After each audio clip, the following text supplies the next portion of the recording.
Hello বন্ধুরা, take Bengali চ্যানেলে আরও একটি নতুন এক্সাইটিং এপিসোডে আপনাকে স্বাগত। ওপ্পো বা ভিভোর মতো কোম্পানি যখন প্রথমবারের জন্য লঞ্চ করেছিল তখন আমরা কিন্তু ওই কোম্পানিগুলিকে তেমন খুব একটা পাত্তা দিইনি, কিন্তু যত দিন এগিয়েছে ওপ্পো বা ভিভোর মতো কোম্পানিগুলি তার নিজস্ব ইনোভেশনের হাত ধরে কিন্তু সারা পৃথিবীতে জায়গা করে নিয়েছে। আগে যেখানে আমরা স্যামসাং বা অ্যাপেলের হাত থেকে নতুন কিছু ইনোভেটিভ জিনিস পেতাম, নতুন টেকনোলজির সাথে পরিচিত হতাম, সেক্ষেত্রে কিন্তু এখন ওপ্পো বা ভিভোর মতো কোম্পানি নতুন নতুন টেকনোলজির সাথে নতুন নতুন ইনোভেটিভ জিনিসের সাথে আমাদের পরিচয় করিয়ে দিচ্ছে। আজকে সেই ধরনেরই একটি কথা বলবো।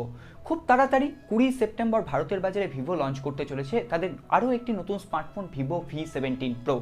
এখানে থাকছে ডুয়েল সেলফি ক্যামেরা। শুধুমাত্র ডুয়েল সেলফি ক্যামেরা তো আপনি বাজেট রেঞ্জের যে কোনো ফোনেই পেয়ে যাবেন, কিন্তু এখানে থাকছে পপ আপ সেলফিতে ডুয়েল সেলফি ক্যামেরা। একটি 32 মেগাপিক্সেলের, আরও একটি থাকছে 2 মেগাপিক্সেলের ডেপথ মোড ক্রিয়েট করার জন্য। এই কিছুদিন আগে আমরা পপ আপ সেলফি ক্যামেরার সাথে পরিচিত হলাম, তার মধ্যেই পপ আপ সেলফিতে ডুয়েল ক্যামেরা চলে এলো। বুঝুন একবার ইনোভেশন। তো সেক্ষেত্রে কিন্তু ভিভো অনেকটা এগিয়ে থাকবে, আর এটা বলা বাহুল্য এটা কিন্তু ইন্ডিয়ার বাজারে সর্বপ্রথম dual selfie camera pop up সেলফিতে। আজকে আমরা এই ফোনটিকে নিয়ে কথা বলবো। শুধুমাত্র ডুয়েল সেলফি ক্যামেরা নয়, এর ব্যাক প্যানেলে আপনি পাবেন কোয়াড ক্যামেরা সেটআপ, সেখানেও 48 মেগাপিক্সেলের ঝলক থাকছে। কি থাকছে আরও স্পেসিফিকেশন এই ফোনটির জানতে আজকের ভিডিওটি অবশ্যই সম্পূর্ণটা দেখতে থাকুন। কোন প্রাইস পয়েন্টে এটি ইন্ডিয়া এবং বাংলাদেশের বাজারে লঞ্চ করবে এবং বাংলাদেশের বন্ধুরা কবে থেকেই বা এই ফোনটি কিনতে পারবেন, সমস্ত ডিটেলস থাকবে আজকের ভিডিওতে। তাহলে চলুন আর দেরি না করে আজকের এপিসোড শুরু করি। ভিডিওটা যদি ভালো লেগে থাকে অবশ্যই এটি লাইক করবেন, কমেন্ট করবেন এবং বন্ধুদের সাথে শেয়ার করবেন। আর আপনি যদি প্রতিনিয়ত এই ধরনের টেক আপডেটস পেতে চান, নিচের দিকে দেখুন সাবস্ক্রাইব লেখা ছোট্ট বাটন আছে, ওটাকে অবশ্যই প্রেস করুন। সাথে সাথে বেল আইকন ও তার পাশে অল নোটিফিকেশন আইকনটি প্রেস করতে একদমই ভুলবেন না, যাতে আমাদের নেক্সট কোনো এপিসোড আপনার মিস না হয়ে যায়। আসুন আজকের ভিডিও শুরু করি।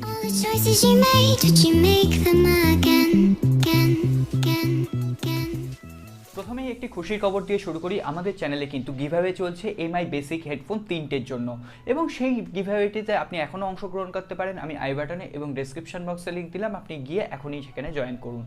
প্রথমেই আমরা কথা বলবো এই ফোনটির ডিসপ্লে, ডিজাইন এবং বিল্ড কোয়ালিটি নিয়ে। এখানে আপনি পাবেন 6.44 inch full HD plus full view super AMOLED display. এখানে কোনো রকম পাঞ্চ হোল বা ড্রপ নচ ডিসপ্লে আপনি দেখতে পাচ্ছেন না। এখানে একদম পপ আপ সেলফি ক্যামেরা থাকছে, সুতরাং আপনি এখানে অ্যাসপেক্ট রেশিও পাচ্ছেন 21:9 অ্যাসপেক্ট রেশিও। সেক্ষেত্রে কিন্তু পুরোটাই ডিসপ্লের আপনি উপভোগ করতে পারবেন, এবং সেখানে কর্নিং গরিলা গ্লাস 5-এর প্রোটেকশন থাকছে, অবশ্যই একটি ভালো কথা। সুপার অ্যামোলেড প্যানেল ইউজ হওয়ায় এখানে কিন্তু আপনি ডিসপ্লের ভেতরেই ইন ডিসপ্লে ফিঙ্গারপ্রিন্ট স্ক্যানার দেখতে পাচ্ছেন, এবং সেটি কিন্তু অত্যন্ত ফাস্ট, কারণ এখানে ইউজ করা হয়েছে 7th জেনারেশনের ইন ডিসপ্লে ফিঙ্গারপ্রিন্ট স্ক্যানার, অবশ্যই একটি প্রশংসনীয় ব্যাপার। এরপর যদি আমরা মোবাইলটির ব্যাক প্যানেলে খেয়াল করি, তাহলে সেখানে ইউজ করা হয়েছে পলিকার্বনেট বডি। আমি বলেছি পলিকার্বনেট অবশ্যই একটি উইক পয়েন্ট, এবং এই রেঞ্জের একটি ফোনের জন্য তো অবশ্যই একটি উইক পয়েন্ট। এখানে বিভিন্ন 3D ডায়মন্ড কাট ডিজাইন পেয়ে যাচ্ছেন, বিভিন্ন কালার গ্রেডিয়েন্টের মিক্সচারের সাথে আপনি ভ্যারিয়েন্টগুলো দেখতে পাবেন। এছাড়া বিভিন্ন কালারের অপশান বেছে নেওয়ার সুযোগ আপনার থাকছে। তো সেক্ষেত্রে বলবো এখানে যদি কোনোভাবে গ্লাস বডি প্রোভাইড করা যেত অবশ্যই বেটার হতো। এরপর আমরা সোজা চলে যাব এই ফোনটির পারফরমেন্সের ব্যাপারে। প্রথম দিকে লিক শোনা গেছিল এই ফোনটি আসবে কোয়ালকম স্ন্যাপড্রাগন 712 চিপসেটের সাথে, তবে এখন কনফার্ম হওয়া গেছে যে এই ফোনটি আসবে কোয়ালকম স্ন্যাপড্রাগন 675 প্রসেসরের সাথে। এই প্রসেসরটির সাথে আপনারা অলরেডি পরিচিত হয়ে গেছেন, কারণ এই প্রসেসরটি ইউজ করা হয়েছিল রেডমি নোট 7 প্রোতে, এবং এই প্রসেসরটি একটি খুবই পাওয়ারফুল এবং পাওয়ার এফিশিয়েন্ট প্রসেসর, যেখানে আপনি জিপিইউ হিসেবে পাচ্ছেন Adreno 614। অর্থাৎ আপনি ডেলি লাইফে যে সমস্ত অ্যাপ্লিকেশনগুলো ইউজ করেন সেগুলো কিন্তু খুব স্মুথলি এই প্রসেসরটি হ্যান্ডেল করতে পারবে। শুধু তাই নয়, এখানে পাবজি বা অ্যাসফল্টের মতো গেম হায়ার গ্রাফিক সেটিংসেও আপনি ভালোভাবে খেলতে পারবেন। তবে একটা কথা বলে রাখি, শুধুমাত্র হার্ডওয়্যার লেভেল ভালো হলেই যে পারফরমেন্স বেটার হয় এমনটা নয়, তার জন্য একটি সফটওয়্যারের অপটিমাইজেশন প্রয়োজন হয়। এই ফোনটিতে থাকছে একদম লেটেস্ট অ্যান্ড্রয়েড 9.0 পাই, এবং এখানে আপনি ফান টাচ ওএসের কাস্টমাইজেশন দেখতে পাবেন, যেটা কিন্তু ভিভোর নিজস্ব কাস্টমাইজেশন। তো এখানে ফান টাচ ওএসে এখনও বেশ কিছু ল্যাগস আছে, বেশ কিছু বাগস এখানে আছে।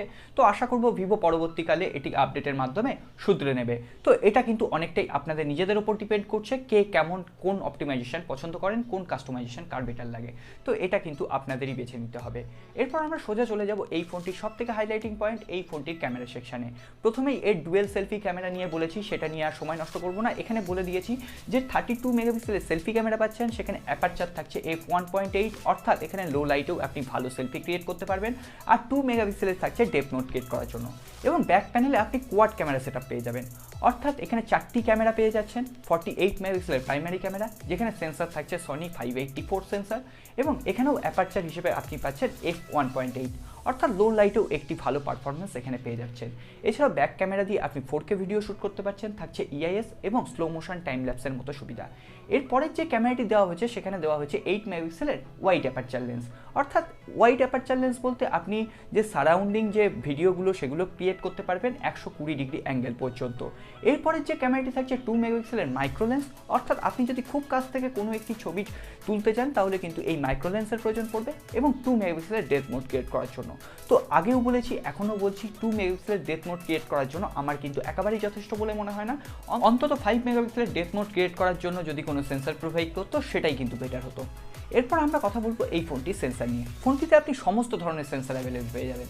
থাকছে ফাস্ট ফেস আনলকিং এবং ইন ডিসপ্লে ফিঙ্গারপ্রিন্ট স্ক্যানারের সুবিধা। এছাড়াও আরেকটি সেন্সর আপনি অ্যাভেলেবল পেয়ে যাচ্ছে NFC।